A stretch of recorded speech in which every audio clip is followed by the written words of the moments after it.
All right, well, it's 11:32 on my clock, so I'm going to go ahead and kick us off here.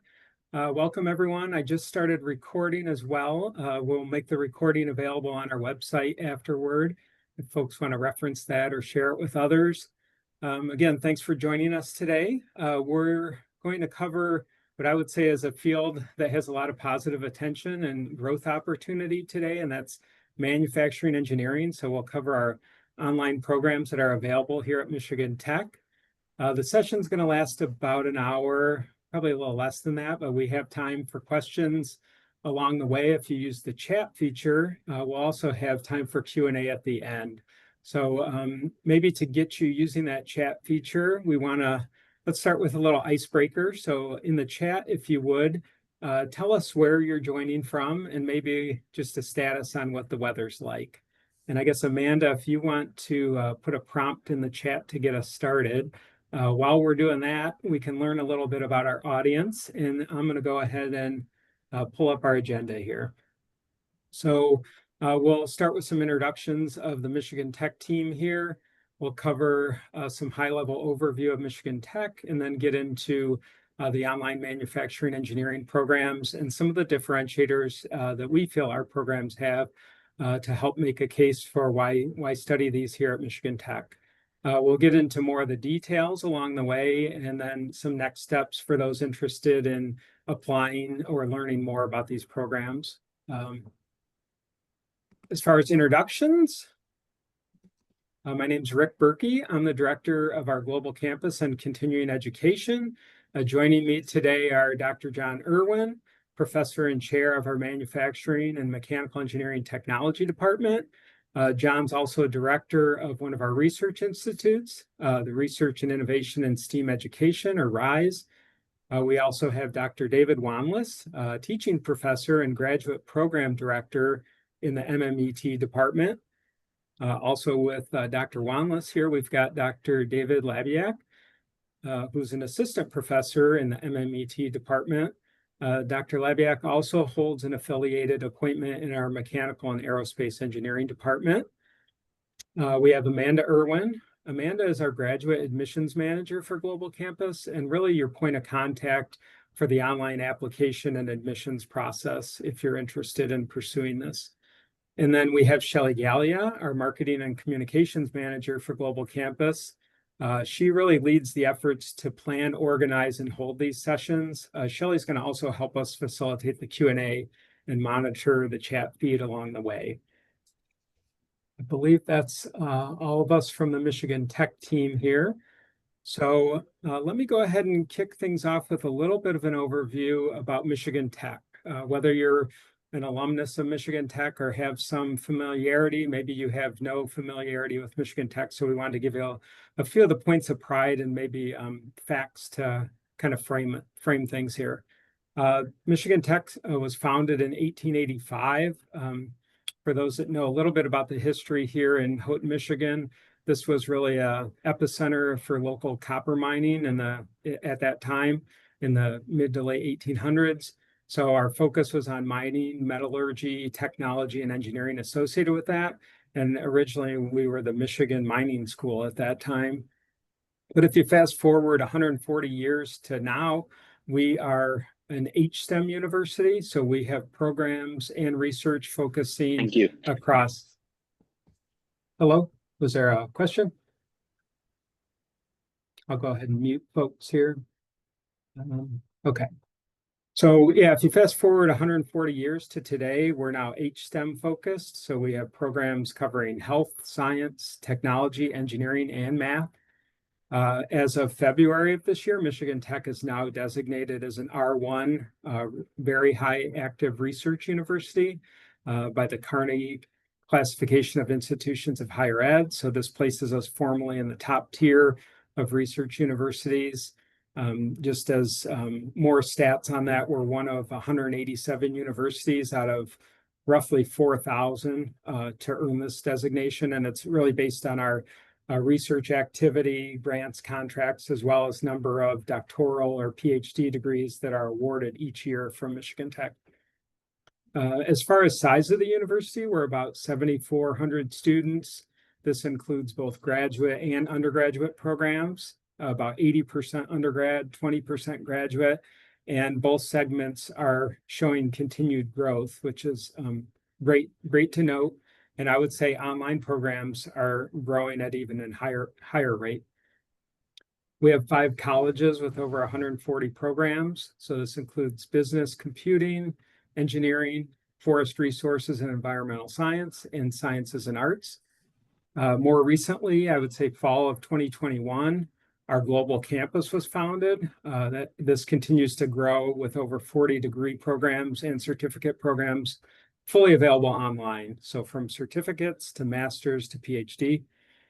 And I would say a final point of pride that we want to mention about Michigan Tech is our placement rate for graduates.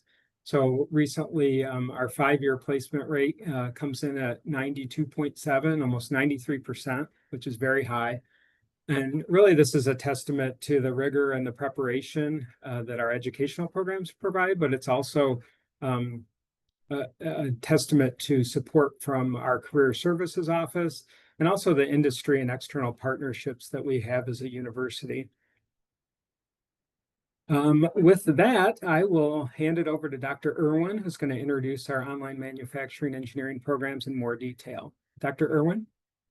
All right.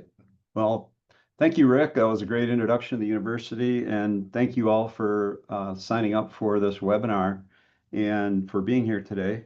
What I want to talk about a little bit is kind of how this whole program started.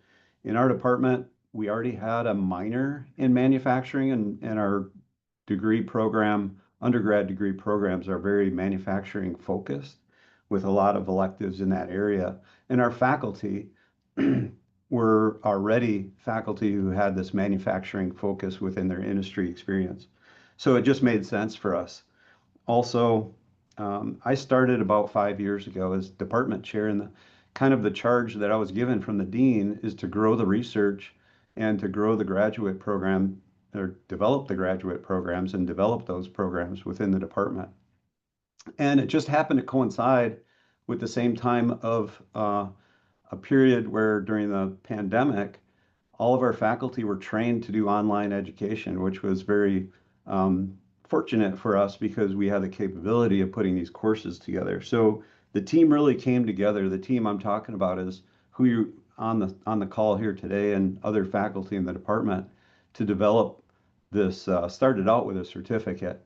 We'll get into the different areas. So there's a certificate and the master's and now the PhD. But that progressed over a period of time. We started the master's in 2022, so it took a while. We actually initiated it in 2020, started thinking about it. We already had, again, these courses developed, but it was putting them online that took some time and getting it all approved through the state. So by 2022, we had the master's already up and running. And then just within this last year, we started the PhD program. So it's still fairly new. So why study manufacturing? There's a lot of programs out there in Michigan and also in the region and across the country that have manufacturing type graduate degree programs, but many of those are kind of embedded within a mechanical engineering degree.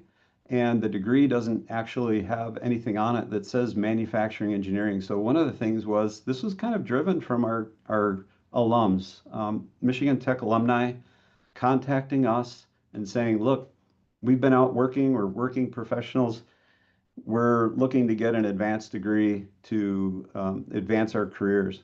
And, there's not a lot available in this manufacturing area. And so we kind of landed on that manufacturing engineering versus an industrial engineering or something else with a different focus on it.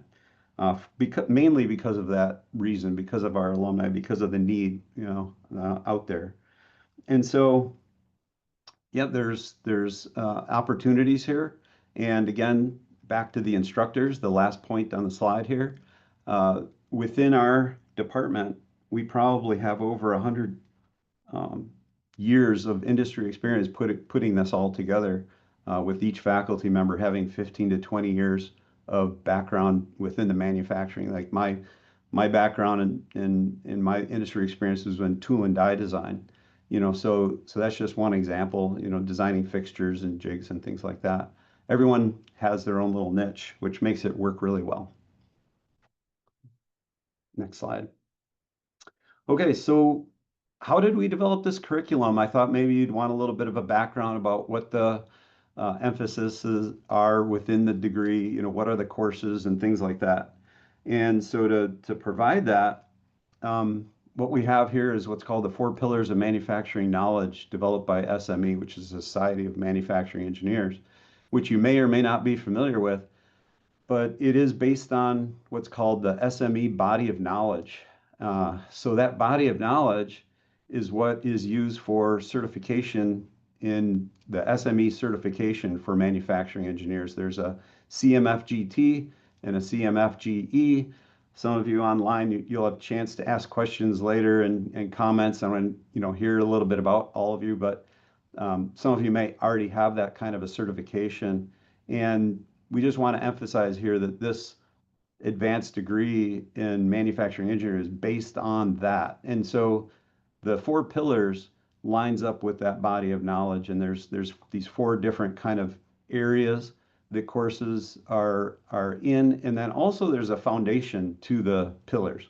And that's not shown on the slide, but the foundation skills are something that's built into this degree as well. And the two things are what are required for the master's is the math and the communication skills. So those aren't specifically called out in the four pillars, but they're the foundation skills that you need for doing some of the high level quality engineering or continuous improvement things. You have to know about statistical analysis. So that's the math part. On the communication side, one of those foundation skills is being able to write, speak, and present, in the job, and then also if you're doing a thesis or a dissertation. So there's courses that prepare you for that. And as far as we can go a little bit more into this in the next slide. So within the four pillars, one of the areas is the manufacturing competitiveness. And that's what we call kind of the hub of what those required courses are, which you're going to see when our graduate director, Dave Wanla, starts talking about the specific courses that are required. But that hub are things like a leadership, so within that manufacturing competitiveness pillar that you can see here, some of the actual topics are very small and hard to read. You can access this online on SME's website. But one of those things is leadership and project management, which we felt was very important, again, in this pillar, to be able to have people advance in their degrees. So if you're right now a professional within the engineering field, mechanical, material science, chemical, there's so many different areas that actually manufacturing impacts. You probably want to advance your degree, and one of those things is you get called upon to do some management. That's how kind of all of us progress in our careers. And part of that is leadership skills. So that's a course that's being taught. And then also in that you learn things about risk management and other things that are listed under that topic of manufacturing management. The other column that you see, the number 3 there, is manufacturing systems and operations. This is really where some of the more technical courses come in.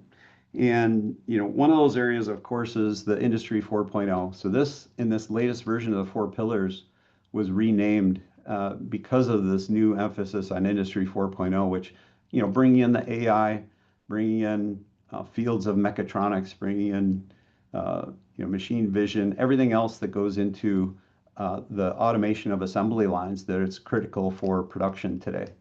And so the course that all of our students are required to take is an Industry 4.0 class. And there's also, under the production system design and product design end, geometric dimensioning and tolerancing is something that we always heard from our graduates from Michigan Tech, that when they get out there and they're working, we survey them later and talk to them. They say, something that would have been really good to know about better would be how to implement GD&T. We understood the symbology and how to represent the symbols on a drawing, but really how do you do the tolerance analysis? And you have to be out in industry, I think, for a while to actually appreciate that. So this is a course that works really well for people who are online students because they're working in the field. And they actually, during that course, get to select a project that they're working on and then implement the GD&T on that product. So next slide. Okay, so hopefully this degree opens doors. Now, there's predicted 12% growth that, as manufacturing is very volatile. It can go up, it can go down. Right now, one of the things that's spurring this is a lot of retirements. There's people my age with gray hair like myself who have been in industry, who have, been at that leadership position, and those people are starting to phase out. And so what there is, of course, is the kind of the brain drain that happens, and they're looking for new young people to take place of that and be the next leader, be the next manager in a manufacturing engineering position. And in order to do that, sometimes you need that advanced degree, sometimes you need some more recent knowledge, especially on the Industry 4.0 automation, AI, machine learning type of fields. So, there's plenty of opportunity, I guess, is basically what we want to point out here. Next slide. And so, there are all sorts of areas. As I said before, this degree is not confined to just mechanical or manufacturing engineering undergrads. And, so because of the fact that there's so many different areas and industries that this field can kind of, manufacturing can exist in, I guess. And so obviously, one of the main industries within Michigan and regionally is the automotive industry. And so that's where many of our students are at. And that's not how, in the courses, we don't use the automotive industry, 100% of the time as examples.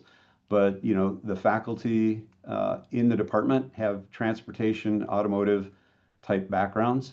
So some of that would kind of gear towards that. Of course, aerospace and defense is growing field for sure. There's printed circuit board production. There's companies that are developing new techniques all the time, and with that comes new manufacturing processes that are required. And then, all the way through the list here from medical device equipment. I saw there's somebody from Traverse City on the call. That's an area where the medical device industry is big. And so, just to add one more thing to this, the students that we do have in our program right now, some of the grads that work at Milwaukee Tool. So, consumer product and appliances maybe would be the area that would fit into. So Milwaukee Tool has, 2-3 students that graduated from Michigan Tech who have pursued and completed or close to completion of this degree and totally online. So that's just one example. So I think that finishes what I have there. And what I'd like to do next is, Rick, I guess you can introduce the next speaker. Yeah, I'll hand it over to Dr. Wanless. He's going to talk through the program pathways and break this down in a little more detail. So, David. Yeah, so thanks for spending a few minutes with us today. This is it's a really fun thing for me to talk about. As a team, we've been working on this for a number of years, and we say 5 years, but honestly, it goes way back. This starts like 12 years ago. We went and we visited with some graduated alums, and over and over and over, this is what they said. They wanted a graduate school so they could keep working with us. And at that time, we were still in a school of technology and leadership was changing. We weren't able to actually do it. But it really wasn't until we were able to switch into the College of Engineering that things have been able to really take off. It's been fantastic for us.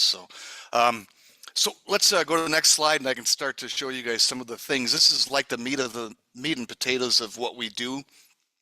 So like John was saying, we started with this graduate certificate, which it's smaller in scale, right? So it's only 9 credits.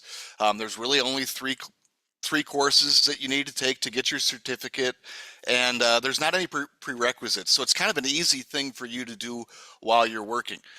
All of this stuff is sort of like in my life, like when I was an undergrad, I had 3 jobs, and when I was doing my master's and PhD, you know, I was working the whole time. So all of this is kind of created around the working professional, and that's really our goal here. Is we're trying to make this so that it works for you guys, so that you can go off and do great things with your life. Kind of a cool thing, really getting to see it like holistically. Kind of a neat experience here. So from the graduate certificate, we grew into the Master of Engineering. That's where we started. And that's not so bad, right? We've got 16 core credits, which are completely based off of alumni feedback. You know, I asked the alumni, what do you need? And they plain out said, you know, they needed a class in leadership. They needed a class in safety. They needed a class in communications. And we have a communications class. It's not how to speak and talk, but it's more about how to write and how to read at a much higher level, so that you can handle things like contracts and things like that better. So those are our goals: is try to make each one of these classes fit into your life, so that you can do more with it, right? So once you got the 16 core credits, you're left with 14 elective credits. And from that, we came up with a long list, trying to make this as, I don't know, customizable as possible, so that you can put the right pieces into your degree, right? This isn't like a Michigan Tech says we have to do this. This is more of a, you decide what you want to do, and we give you as many tools as we possibly can. Okay, that has been working great. That's been with us now, I think 4 years, 3-4 years now. We've got a number of graduates. It's been a pretty cool experience. The neatest thing for me is some of these students now have graduated, so I've been kind of working with them for like almost 10 years. It's been really a good thing. So from there, we grew into the PhD of Manufacturing Engineering. So it is essentially 30 credits beyond your master's. So you can come in and you can get your work on your PhD without having a master's. I'm going to say that again, without having a master's, right? So you can come in, and all you really have to do is earn 60 credits, right? And you would walk out of here with a PhD. That is pretty cool, right? So let's say you have a master's degree already. Well, from that, if you have a master's degree, it's only 30 additional credits.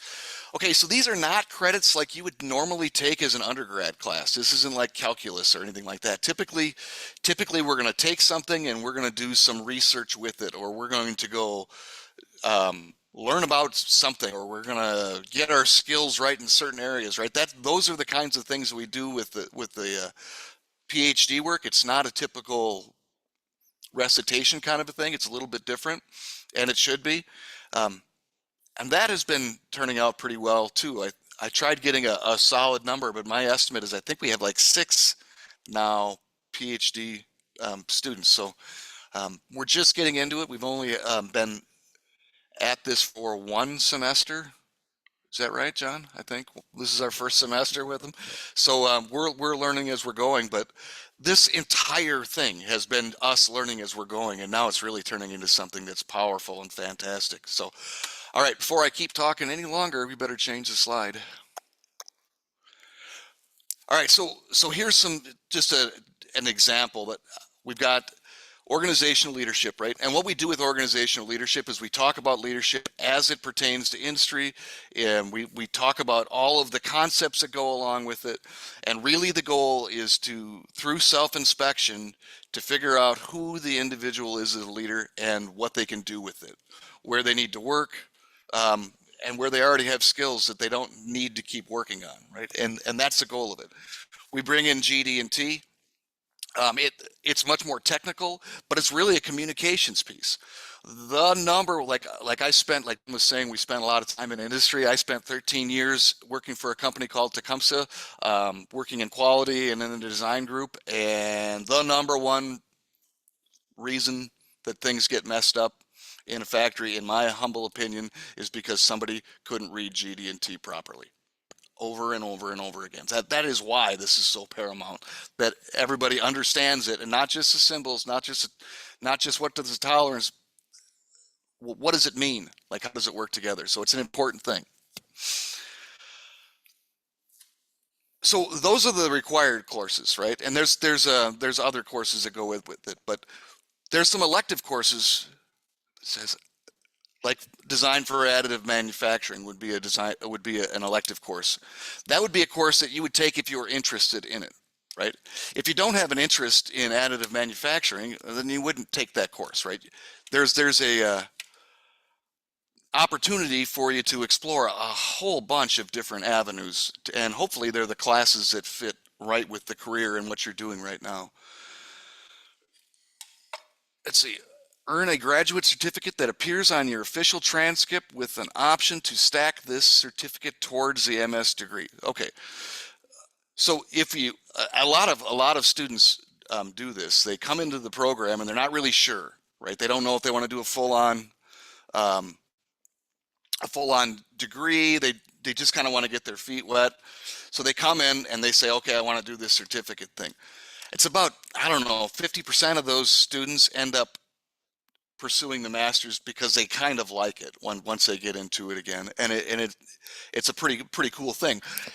It's nice to be able to have that as an option, right? Like, you could go in and you could try out a class. If you haven't been in a class for a while, it can be intimidating, right? So this gives potential students a chance to go out and check it out and see if it fits for them. Okay, Rick, next slide.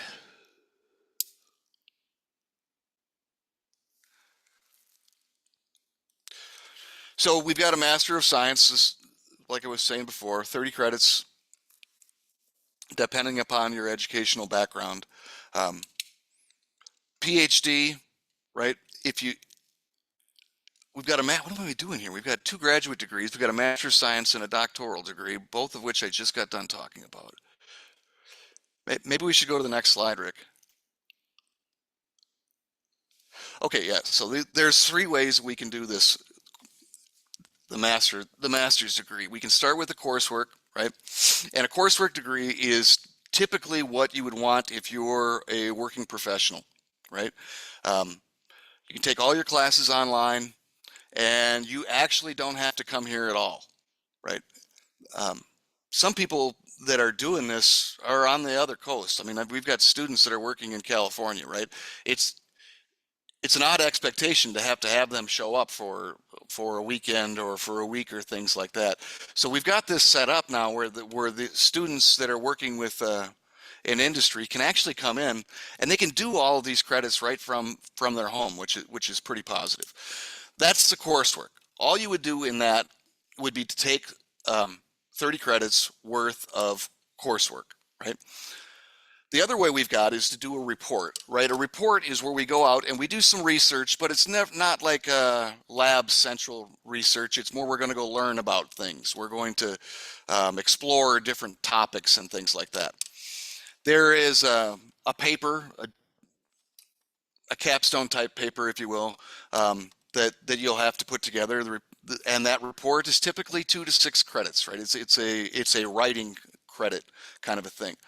The other method we have is a thesis, and that's where we're going to actually do research. That is kind of hard to do while you're online, because you kind of need a place to work and to do this. Now, there are opportunities for you to take the thesis if you are online and do that work at your workplace. That definitely would be a way we could do it. Typically, though, we're trying to do research here for students, our master's students that are online.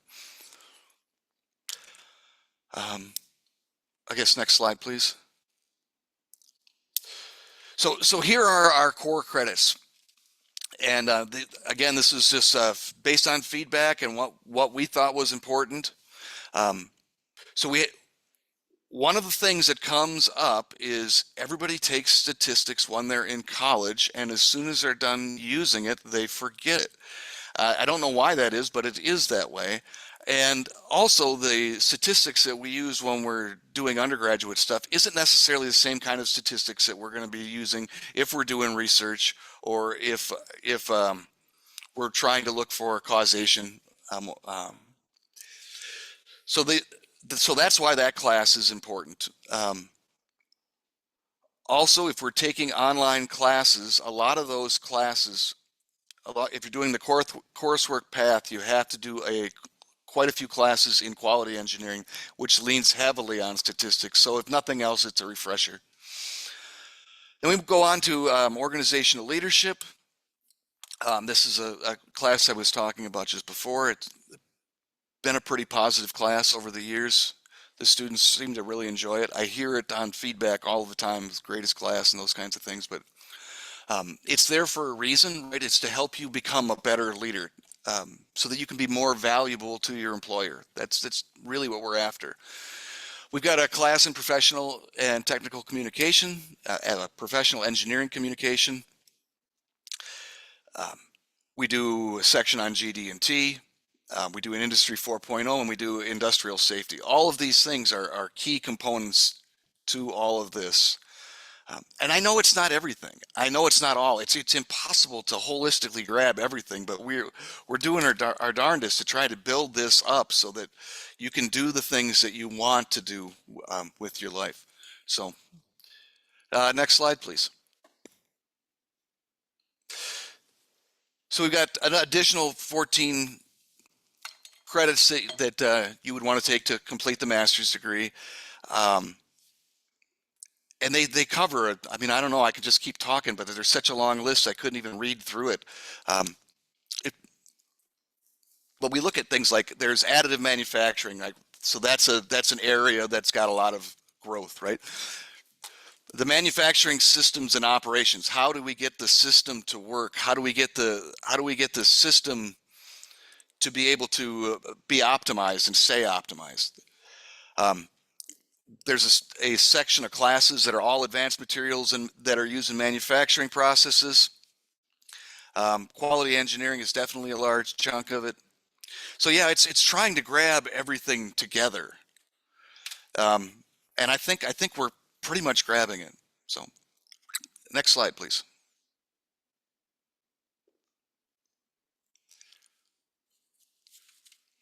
All right, so part of this, yeah, while you're going through the process, you could take 2 extra classes, the ME 5650 and MA 5701. And remember, 5701 is already required if you are going to do your master's anyway.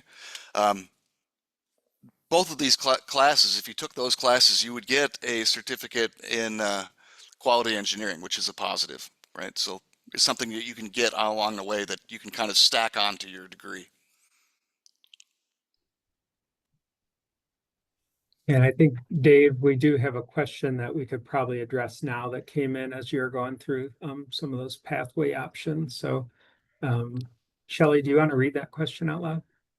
Yep. Are the PhD credits solely research-based?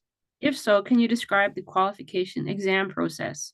If the credits are only research focused and there is a technical course you're interested in taking, can you enroll? If you are accepted, is an advisor guaranteed? There's actually 4 questions. So basically, are all the credits in the PhD program research-based or not? Is there an advisor guaranteed? And what is the qualification exam process? Okay, so no, not all of the classes are research-based. A lot of times there are classes that you have to take in order to do the research. So that's what we do. We say, this is our goal, and these are the classes that you need to have in order to be successful with it. I don't know how to answer that guarantee of an advisor. I think we've been pretty successful doing our best to make sure that everybody has gotten an advisor. I don't know about the word guarantee, but I don't know that there'd be a circumstance where we would turn somebody away necessarily because we didn't have an advisor. We just find a way to get it done. What was the third question, Shelley? Was, I think it was related to the, is there a qualification exam process? So I think he's asking more about the PhD qualification exam. And so, yes, there is a qualification exam. So again, like we said, we just started with this, so we haven't actually done this yet, but what we're going to do is, so you've got a student that has to take, I don't know, 6 different classes around to find the key pieces that they need to be successful with the PhD, to be successful with their research. Before that research can begin, we need to make certain that that student is qualified to do that research, because there is a bunch of risk. We spend a time and money and everything else, and it would be fruitless for us to waste that. So we need to make sure that the people that we have in there are ready to do it. So how we do that is we give them an exam where they have to answer a couple of questions from each of the classes they've taken, just to prove that they own it. So I'm going to add a little bit, Dave, to that question too.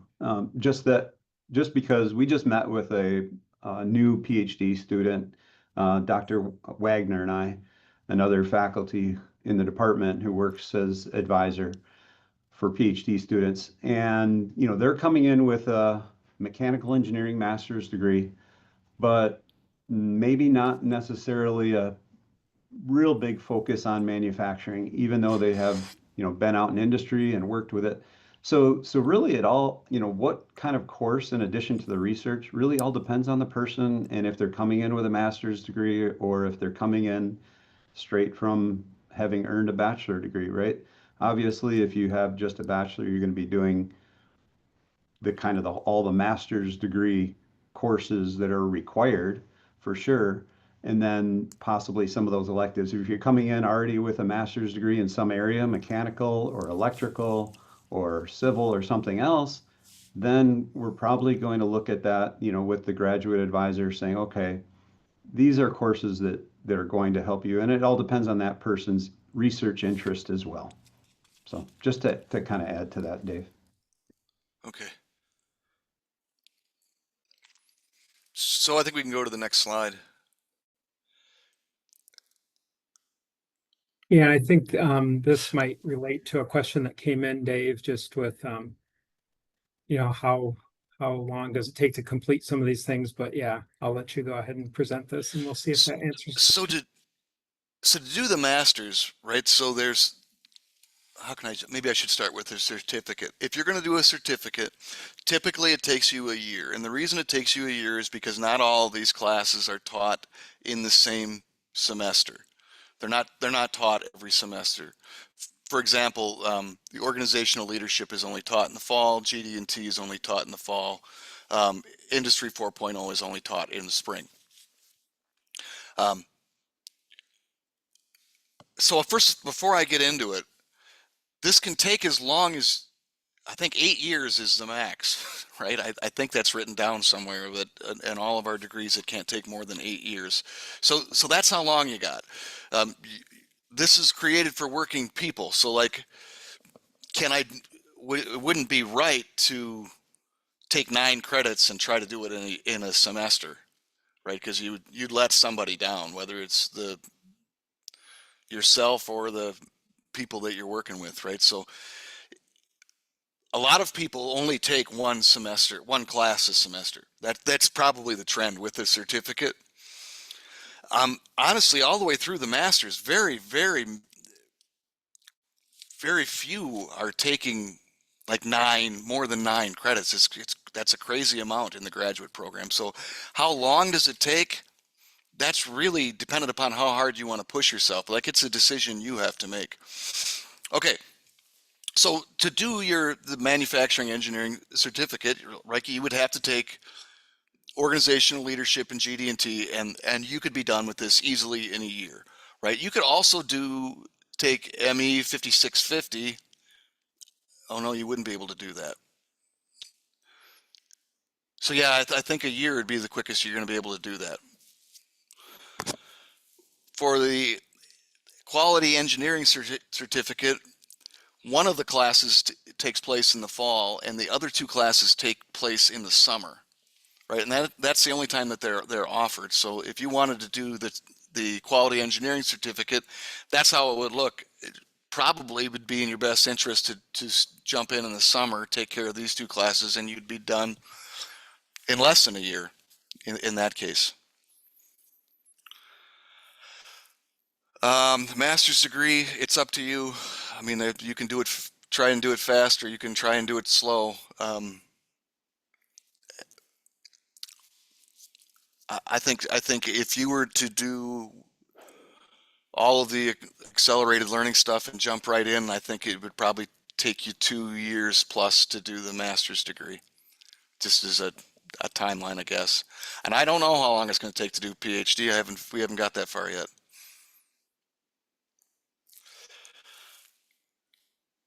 Does that answer the question? Okay, so with that, I guess I'm going to pass the baton. Yep, we'll have Dr. Labiak now present a little bit about inside these online courses. Go ahead, Dave. So if you look at just kind of peek inside the program, we have a couple of examples to show for what the online programs look like.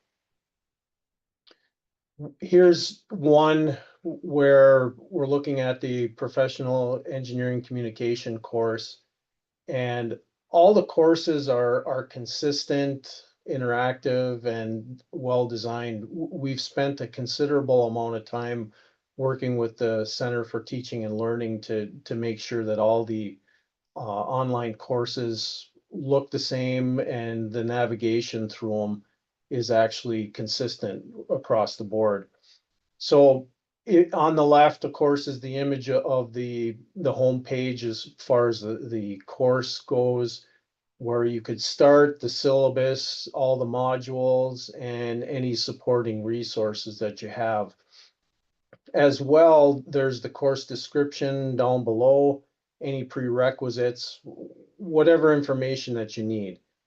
And if you look on the right-hand side of this slide, this kind of would dive down into the actual modules that are made up of the course, what the objectives are, any kind of reading materials that you have, and really a summary of activities for whatever lectures or assignments that are required for the course. You can go to the next slide, Rick. And here's another example of a different course. So the Industry 4.0 Concepts course that I teach. Again, the homepage really the same, where the navigation is consistent. So it's not really hard to navigate through these individual courses. They're all designed alike, and like I said, we've worked and spent a considerable amount of time with the Center for Teaching and Learning to make sure that they're easy to navigate through. Again, the course description, any prerequisites for the course, and on the right-hand side is just kind of a typical example of an assignment or an actual weekly module that is required. In this particular one, we're looking at machine learning and machine condition monitoring. So, like I said, all these courses are consistent as far as the layout and what you're going to be doing through them. If you go on to the next slide. And if you want to look at just some examples of current graduate students and projects as far as what they're working on, we have a couple of PhD students that are supporting advanced manufacturing with the companies that they're working for right now.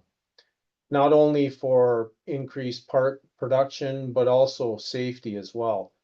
With any kind of a manufacturing, obviously robotics is a big thing. One of our students is actually working, the company he's working for now is looking at working with collaborative robotic systems and any kind of safety associated with working in close proximity with these robots. So he's actually working with collaborative robots and making just a safer environment. Particularly if you look at the master's thesis option, again, another research area.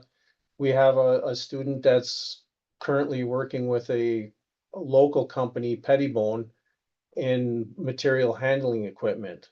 Okay, so they're not only working with the equipment that they produce, but looking at kind of a lean energy study, both to pinpoint direct and indirect energy costs, okay, and looking at energy waste in production.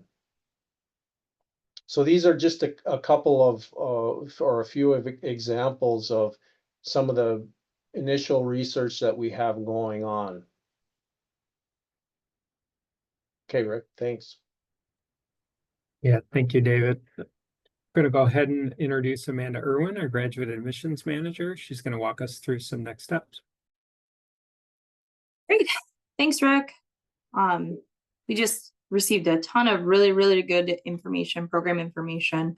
But what are your next steps? If you're ready to move forward with things and you want to apply, we do have a couple applications open right now. So our fall semester begins on Monday, August 25th. There's still plenty of time to get an application in, and the folks that we're talking here make decisions really quickly for us, which is great. And so we can have an admission decision turned around in enough time to get you ready for the start of that semester. If you need to think on things, or you need a little bit more time to prepare, that spring semester starts January 5th, and there's plenty of time to submit an application for that semester start date. So next steps, what do you do? The application is free for you to submit. There's no application fee. So the first thing you'll have to do is create an account, and then select the program that you're interested in. If it's the certificate or the master's or the PhD, you'll select that. You'll answer the questions in order on that application, and then hit submit at the end. And when you hit submit at the end of that application, there's going to be an admissions checklist that pops up in your application portal account. And that's where you'll supply supporting documents for the application. So for the certificate application, it's usually a little bit simpler. We're only looking for things like a transcript and a resume. Master's degree is going to require, I believe, some references and a student statement and a personal statement. Be similar application for the PhD as well. Once all of that stuff is complete, your application is reviewed quickly by the grad school admissions office just to make sure everything you provided was everything that we asked for. And we send it over to the department for review and an admission decision. So they'll take a look at everything that you've included in that application and then issue an admission decision to you. Like I said, pretty quickly, usually within, I would say, 2 weeks at the most. In most instances, it's within a couple of days to a weekish time frame on that.